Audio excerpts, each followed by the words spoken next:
My daughter screamed, "Mom, save me!" And I witnessed that cruel truth with my own eyes. The scream pierced through the townhouse walls at exactly 9:47 p.m. on Thursday, October 3rd, 2024. I know the exact time because I checked my watch immediately. The gold Timex my late husband Harold gave me on our 40th anniversary, God rest his soul. "Mom, save me, please!" My daughter Vanessa's voice cracked with terror, and I froze on her front porch, my finger still hovering over the doorbell. Through the thin gap in the living room curtains, I saw him, Trevor Blackwood, my son-in-law of 8 years, grab Vanessa by her hair and slam her against the wall so hard that their wedding photo crashed to the floor. "You called her, didn't you?" Trevor's voice was ice. "After I specifically told you to keep your mouth shut." "I didn't. I swear, Trevor, I didn't." His hand connected with her face. The sound echoed in my chest like a gunshot.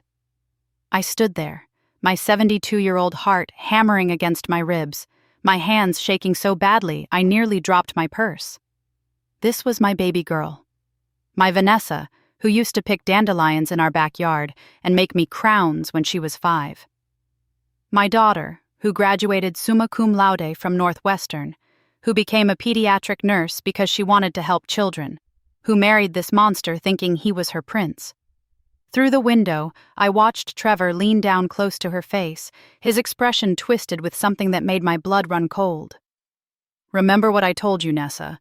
You try to leave, you try to tell anyone, and accidents happen. Life insurance pays double for accidental death. Your mother's getting old. Stairs are so dangerous for elderly people." My hand covered my mouth to stop the gasp. "And those kids of yours," Trevor continued, his voice dropping to a whisper I could barely hear. "They'd be so devastated if something happened to Grandma Dorothy. Or to you. Or to both of you." That's when Vanessa's eyes flickered to the window, and for just a split second we made eye contact. Her face was already swelling, blood trickling from her lip, but it was the absolute terror in her eyes that broke something inside me. My daughter, my beautiful, brilliant daughter, was living in this hell, and she couldn't even cry for help because this man, this monster, was threatening to kill us both and make it look like an accident. I stumbled backward off the porch, my orthopedic shoes nearly slipping on the October leaves. My hands fumbled for my phone as I hurried to my car, parked 3 houses down where Trevor wouldn't see it. I sat in the driver's seat, shaking, tears streaming down my face, my breath coming in short gasps that made my chest hurt. I called 911. My fingers trembled so badly it took 3 tries. "911, what's your emergency?" "My daughter. She's being beaten. I just witnessed—" I gave them the address, Trevor's name, everything I could think of. The operator kept me on the line. "Units are on the way, ma'am. Are you safe?" Was I safe? I was 72 years old, sitting in a 15-year-old Honda Civic, watching my daughter's house, where a man who'd just threatened to kill both of us was probably still hurting her. No, I wasn't safe. Neither of us was. But what Trevor Blackwood didn't know, what he couldn't have possibly known, was that this wasn't the first time I'd been to that house uninvited. It wasn't the first time I'd seen something I shouldn't have, and it definitely wasn't the first time I'd heard him make threats. Because for the past 3 weeks, I'd been conducting my own investigation.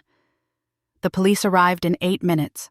I watched from my car as they knocked, then forced their way in when Trevor didn't answer fast enough.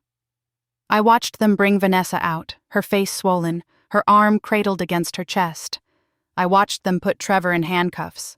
But what they didn't know, what Trevor didn't know as he glared at me from the back of that police cruiser, was that I had already documented everything.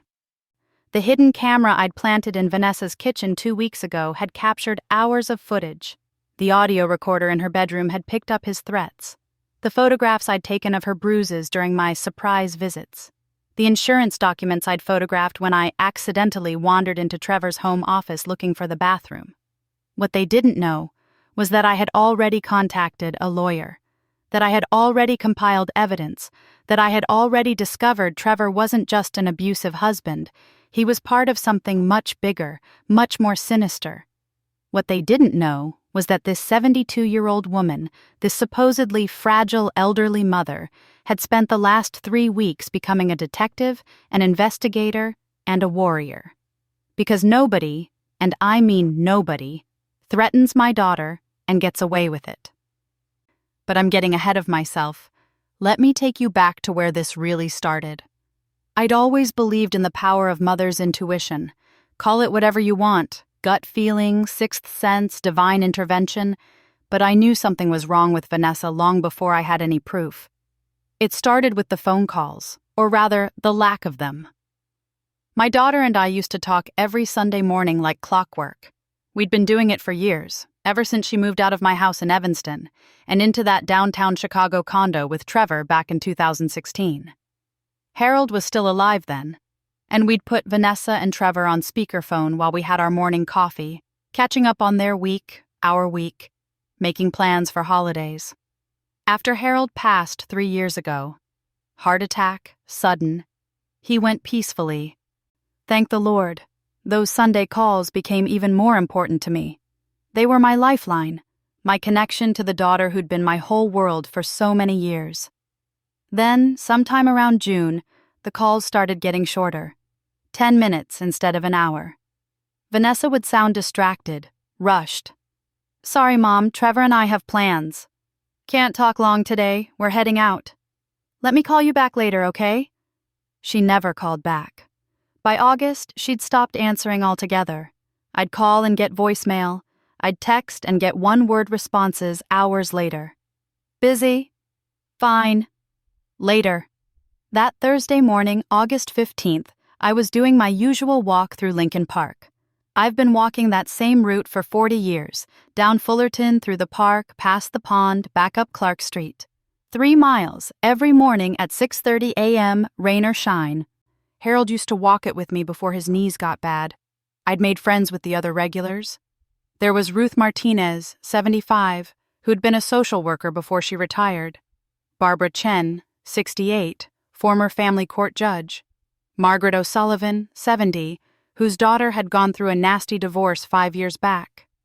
We called ourselves the Dawn Patrol, and we had a WhatsApp group where we shared everything from recipes to complaints about our doctors to concerns about our families. That morning, I was telling them about Vanessa. It's been 3 weeks since I've really talked to her, I said, my breath coming a little harder as we climbed the hill near the statue. Every time I try to visit, she makes excuses. Last Sunday, she didn't even answer my call.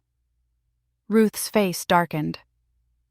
She'd seen a lot in her 40 years of social work. Dorothy, have you noticed any changes in her behavior before she started avoiding you? I thought about it. Now that you mention it, back in May, she canceled our Mother's Day brunch, said she'd fallen down the stairs and twisted her ankle. Then in June, she wore long sleeves to Harold's memorial service, even though it was 90 degrees that day. Barbara stopped walking. Long sleeves in summer? I thought it was strange, but she said the church was cold. Dot, Margaret said gently, putting her hand on my arm. When my Sarah was going through it with her ex, she did the same thing. The cancellations, the long sleeves, the avoiding family. My stomach dropped. You don't think Trevor... I think you need to make an unannounced visit, Barbara said firmly. Today. Don't call first. Just show up. I drove to Vanessa's townhouse in Lincoln Square that afternoon, my hands gripping the steering wheel so tight my knuckles were white. I'd brought a casserole, chicken and rice, Vanessa's favorite, as an excuse. Trevor answered the door. Dorothy. His smile didn't reach his eyes. This is unexpected. Trevor Blackwood had always been handsome in that slick, corporate way. Tall, fit, with styled dark hair and expensive suits. He worked for some pharmaceutical company in sales, made good money. Or at least that's what he always told everyone. Vanessa had met him at a hospital fundraiser 8 years ago, and he'd swept her off her feet with fancy dinners and weekend getaways. I'd never liked him. There was something about the way he smiled that reminded me of a shark. But Vanessa had been 30 years old and in love, and Harold had said I was being overprotective, so I'd kept my mouth shut and played the supportive mother at their wedding.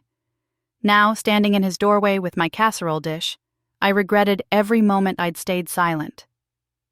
"I brought dinner for you both," I said, trying to peer past him into the house. "Is Vanessa home?" "She's sleeping. Migraine." "Oh, I'll just put this in the fridge for her. I'll take it." He reached for the dish, blocking the doorway with his body. "She really needs her rest, Dorothy. Maybe call before you come next time?" I did call. She didn't answer. Something flickered in his eyes. Annoyance? Anger? It was gone too fast for me to be sure. "She's been busy with work.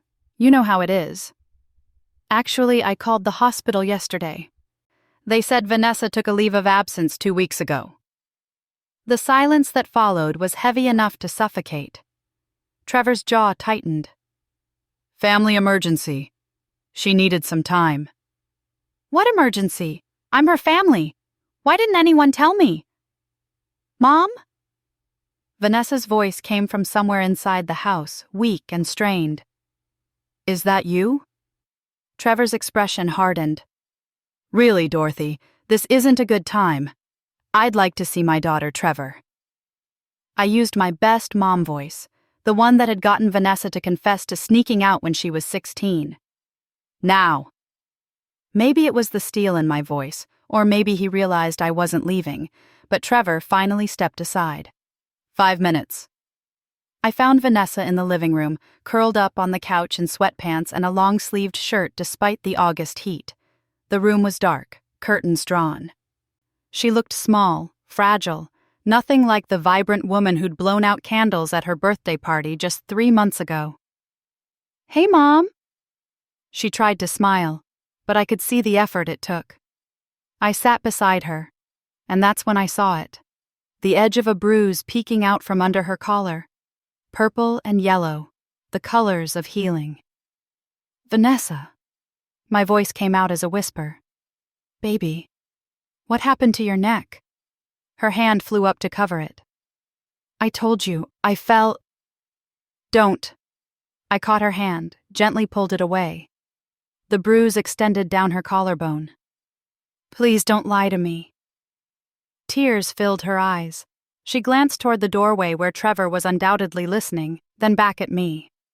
"Mom, I really do have a migraine. Can we talk another time?" But she squeezed my hand as she said it. 3 squeezes. The signal we'd used when she was little, when she was scared or needed help but couldn't say it out loud. 3 squeezes meant, "I'm not okay." My heart shattered. "Of course, sweetheart." I kissed her forehead, noting how she flinched slightly. "I'll check on you tomorrow, okay?" "You don't have to. I'm your mother. Of course I have to." Trevor walked me to the door, his hand firm on my elbow. "Dorothy, I appreciate your concern, but Vanessa and I have things under control.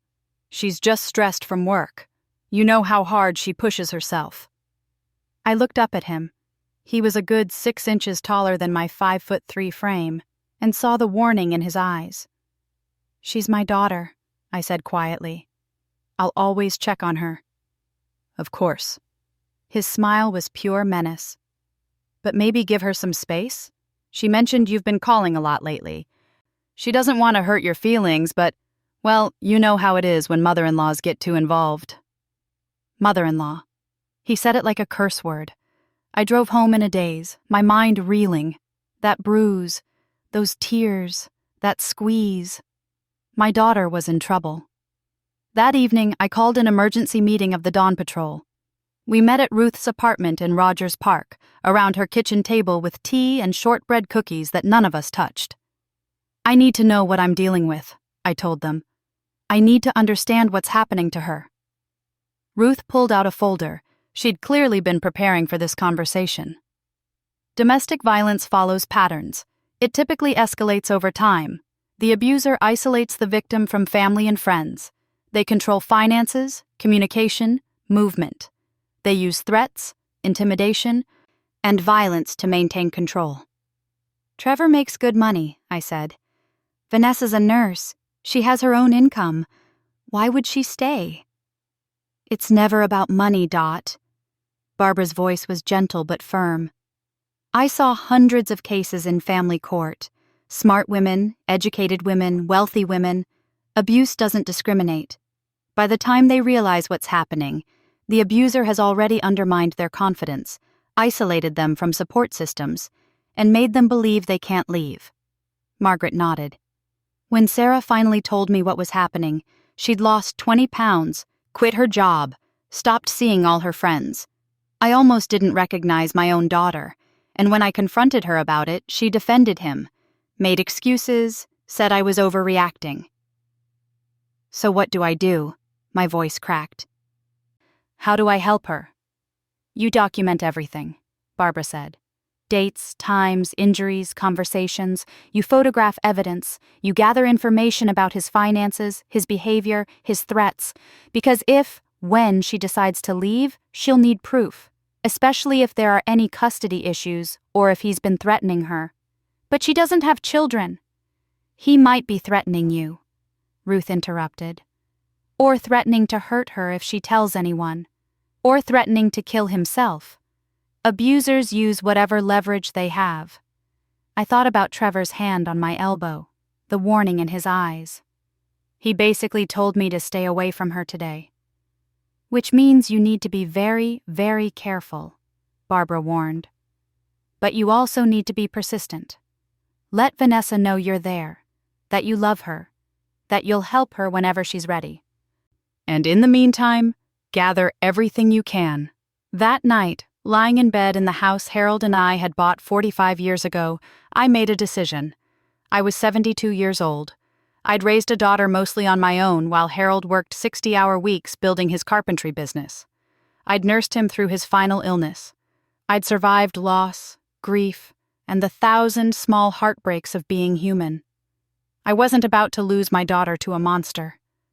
The next morning, I went to Best Buy and bought a small spy camera, the kind that looks like a phone charger. The young man who helped me couldn't have been more than 25, tried not to look too curious about why an elderly woman wanted surveillance equipment. It's for home security, I told him, which wasn't exactly a lie. I also bought a small audio recorder that looked like a pen. And a prepaid phone that couldn't be traced to me. Then I drove to the public library and spent 3 hours researching domestic violence, legal protections, evidence gathering, and Illinois divorce law. I took notes in a spiral notebook, writing down the names of women's shelters, legal aid organizations, and domestic violence hotlines. Over the next 2 weeks, I made it my mission to visit Vanessa as often as possible. I always brought something: groceries, meals, flowers, magazines. Sometimes Trevor was home and would try to send me away.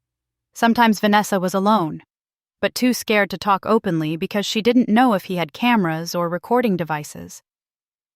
But slowly, carefully, I started to see the full picture. There was the bruise on her arm that she said was from bumping into a door. The split lip she blamed on biting it while eating, the way she flinched when I moved too quickly, the desperate, haunted look in her eyes when Trevor came home early from work. On my third visit, I managed to plant the camera charger in her kitchen, plugged into an outlet behind the toaster. "Oh, look, your phone charger's in here," I'd said, making it seem natural. "Must have left it last time." The audio recorder pen I left in her bedroom, tucked behind a book on her nightstand. "Here's a pen, honey, in case you want to write in that journal I gave you for your birthday." The footage I captured over the next week made me physically ill. Trevor yelling at her for not having dinner ready on time. Trevor calling her stupid, worthless, a burden. Trevor shoving her against the counter when she talked back. Trevor smashing a plate next to her head because she'd forgotten to pick up his dry cleaning. And then, on the 8th day of recording, I heard something that changed everything. Trevor was on the phone in his home office, and the audio recorder I'd hidden in there during a bathroom visit where I'd gotten lost picked up every word. "Yeah, the policy's for $2 million. No, she has no idea. Look, Jerry, I've been paying into this for 3 years. She's the breadwinner. I'm just the poor pharmaceutical sales guy who married above his station. If something were to happen to her, Accidental death pays double. No, I told you, I'm being careful. No marks where they'll show. And I've been documenting her depression, her anxiety, her medication. They'll think it was suicide or an accident. The mother's been sniffing around, but she's 70-something, who's going to listen to her? I sat in my car, listening to the recording on my laptop, and felt my blood turn to ice. Trevor wasn't just abusing my daughter. He was planning to kill her and make it look like an accident. He had a $4 million life insurance policy on her that would pay out if she died accidentally. And he'd been setting the stage, documenting fake mental health issues, so that when he finally murdered her, everyone would believe it was suicide or a tragic accident. My hands shook so badly, I could barely hold the mouse to save the file. Then I did what any mother would do. I called a lawyer. Barbara had given me the name of an attorney who specialized in domestic violence cases. Elizabeth Santos, 58, sharp as a tack, with a reputation for taking on impossible cases and winning. I met her the next day at her office in the Loop. I brought printouts of my photographs, transcripts of my recordings, copies of the insurance documents I'd managed to photograph during my visits. Trevor kept them in an unlocked file cabinet. Arrogant fool. Elizabeth listened to everything, her expression growing grimmer by the minute. "Mrs. Whitmore," she said when I finished, "what your son-in-law is doing is not just domestic violence. With this insurance fraud and conspiracy to commit murder, we're talking about felony charges. But we need to be very strategic about how we proceed. I don't care about strategy. I want my daughter safe." I understand. But if we move too quickly, Trevor might realize what's happening and accelerate his plans. Or he might hurt Vanessa before we can get her out. We need to build an airtight case and then get her to safety simultaneously. What do you need from me? Elizabeth pulled out a legal pad. More evidence. More recordings. Any financial documents you can find. Bank statements, credit card bills, proof that he's been isolating her financially. Evidence of the threats. And most importantly, we need Vanessa to be willing to testify. She's terrified. I know, but without her cooperation, this becomes much harder. Elizabeth leaned forward. "Mrs. Whitmore, Dorothy, I need you to understand something. What you're doing is dangerous. If Trevor finds out you're investigating him, especially now that we know he's capable of planning murder, he might come after you too." "He already threatened me," I said quietly. "In that recording. He said no one would listen to me because I'm old." Elizabeth's eyes flashed. "Then we'll make damn sure they listen. Now here's what we're going to do." Over the next week, I became a woman on a mission. Every morning, I did my walk with the Dawn Patrol. Ruth helped me practice interviewing techniques so I could get Vanessa to open up. Barbara used her old court connections to do background checks on Trevor. Turned out he had a history of restraining orders from 2 ex-girlfriends, information that had been sealed, but Barbara knew people who knew people. Margaret researched Trevor's pharmaceutical company and discovered he was actually under investigation for insurance fraud in a separate case. Every afternoon, I visited Vanessa. Sometimes I'd bring lunch and we'd eat together while Trevor was at work. I'd talk about Dad, about happy memories, about how much I loved her. I never pushed, never interrogated, just reminded her that I was there. And slowly, she started to open up. "Mom," she said one afternoon in early September, picking at her sandwich, "do you ever regret marrying Dad?" "Never. Why?" I remember you always seemed so happy together. Even when things were hard, even when he was working all those hours and you were managing everything alone." "Your father loved me, sweetheart. He showed it every day, even in small ways. A note in my lunch, a kiss before he left for work. The way he always asked about my day like he genuinely wanted to know." Tears rolled down her cheeks. "Trevor doesn't even look at me anymore unless he's angry. I can't remember the last time he said something kind, and I know it's my fault. I'm not organized enough, not supportive enough, not—" "Stop," I took her hands. Listen to me very carefully. Nothing, and I mean nothing, justifies the way he treats you. Not your cooking, not your housekeeping, not anything. A man who loves you doesn't hit you. He doesn't call you names. He doesn't make you afraid. But I love him.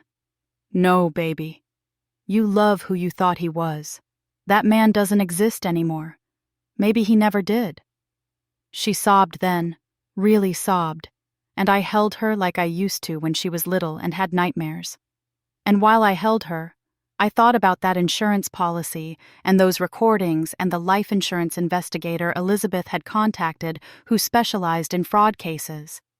"Mom," Vanessa whispered into my shoulder. "I'm so scared. He said if I try to leave, he'll make it look like I hurt myself.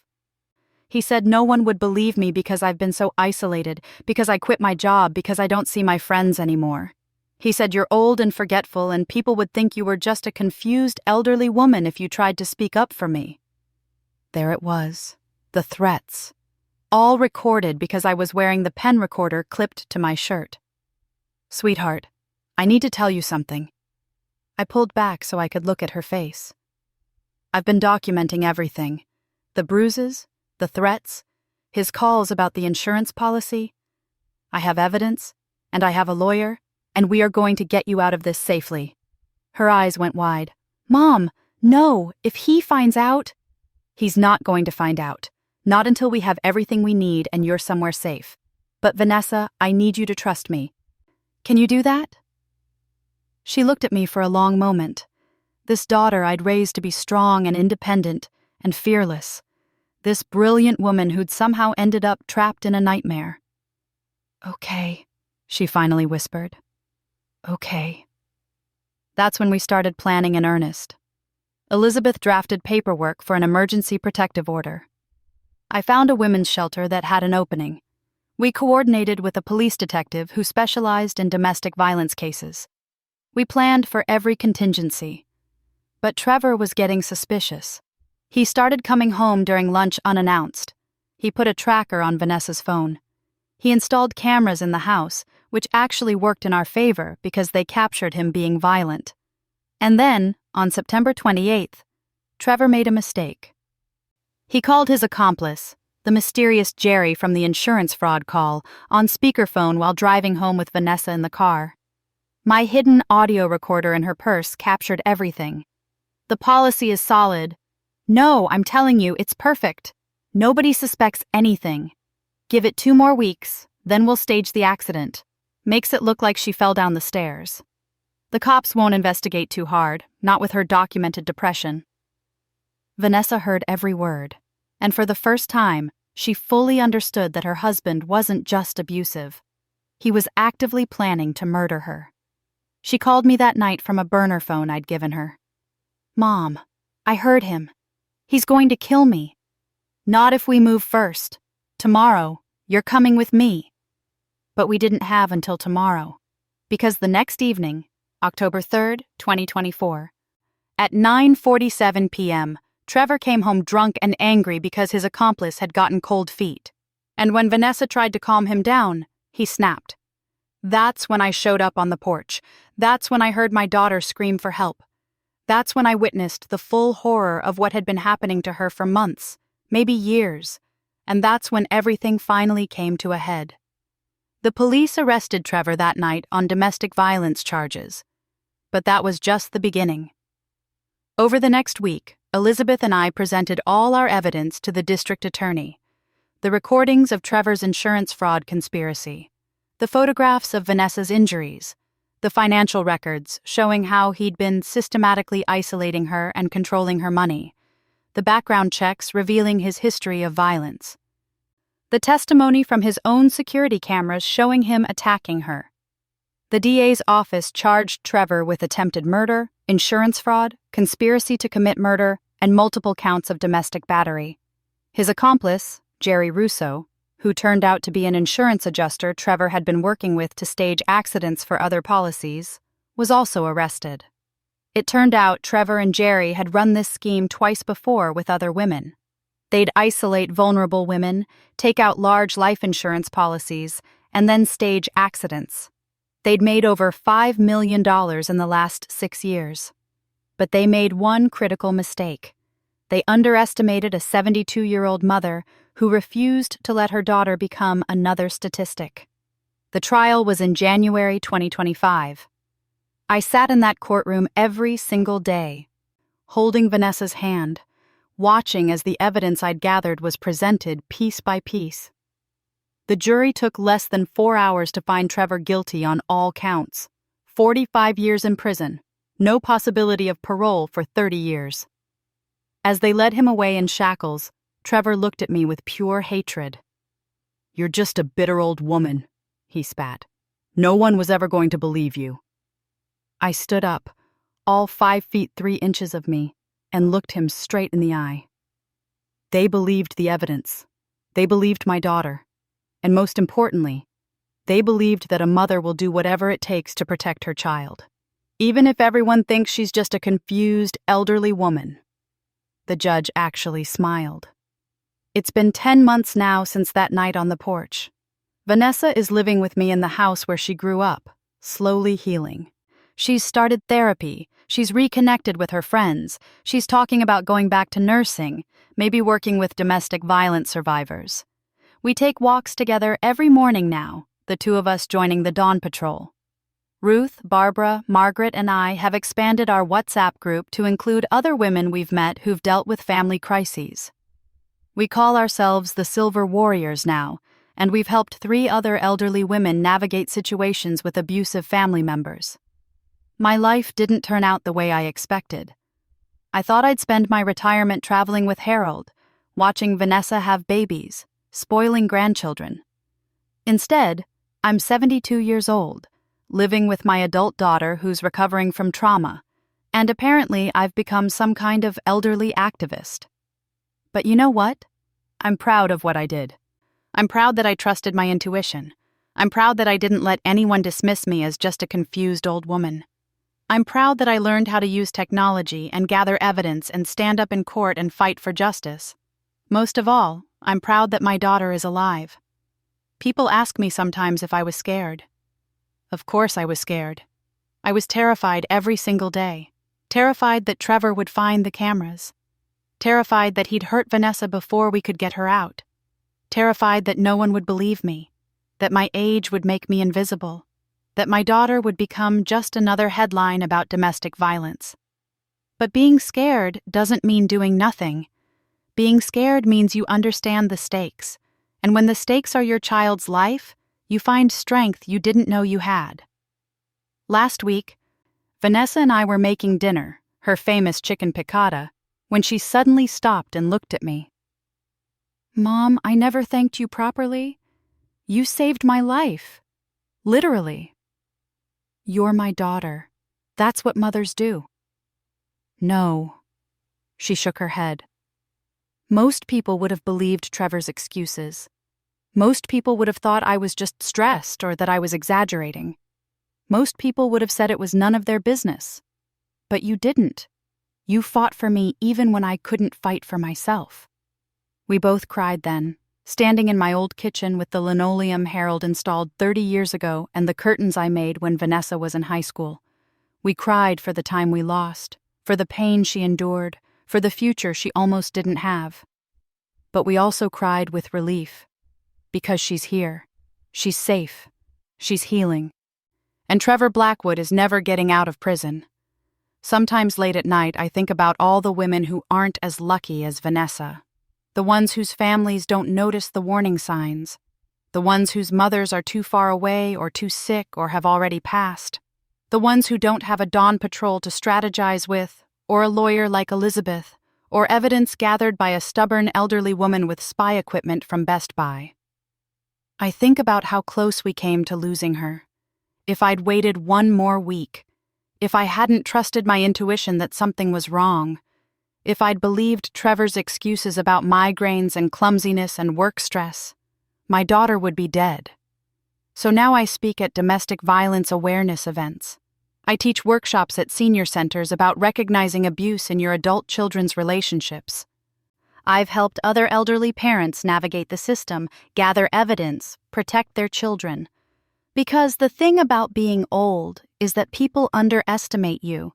They see your gray hair and your orthopedic shoes and your sometimes forgetful moments, and they assume you're irrelevant, invisible, powerless.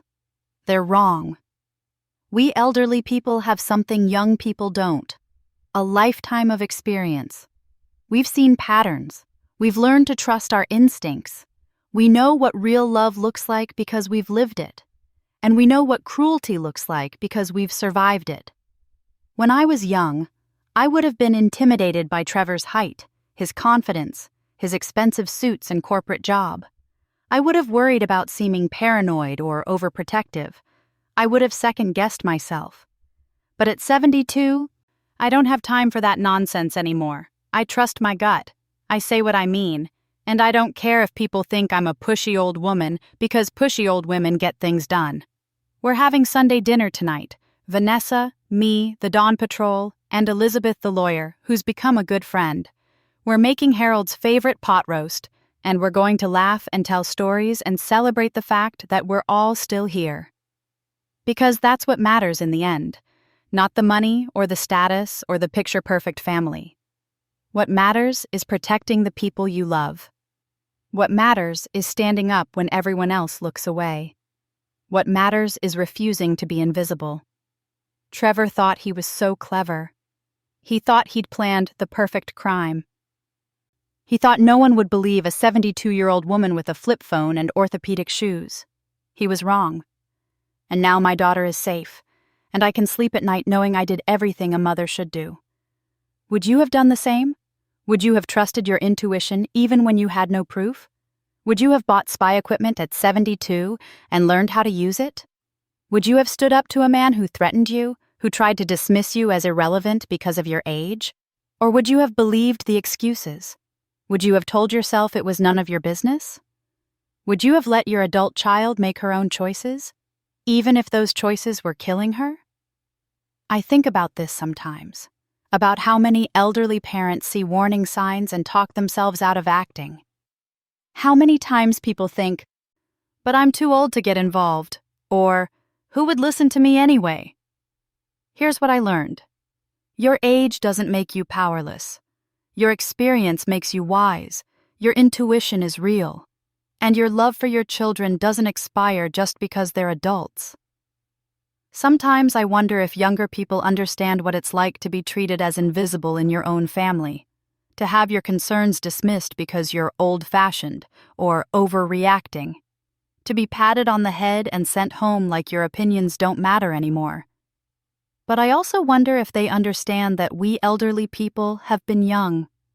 We remember what it's like to be vulnerable, to be in love, to make mistakes. We remember the first time someone hurt us, the first time we had to stand up for ourselves, the first time we realized not everyone has good intentions. That wisdom, that hard-won understanding of human nature, that's our superpower. Trevor Blackwood underestimated me because of my age. He thought I'd be easy to intimidate, easy to dismiss, easy to ignore. He was wrong, and my daughter is alive because of it. So to every elderly parent reading this, every grandparent, every older person who's worried about someone they love, trust your instincts. Document everything. Find people who will listen. Don't let anyone make you feel invisible. Because sometimes, being underestimated is exactly the advantage you need. And sometimes, a 72-year-old woman with a camera charger from Best Buy can save a life.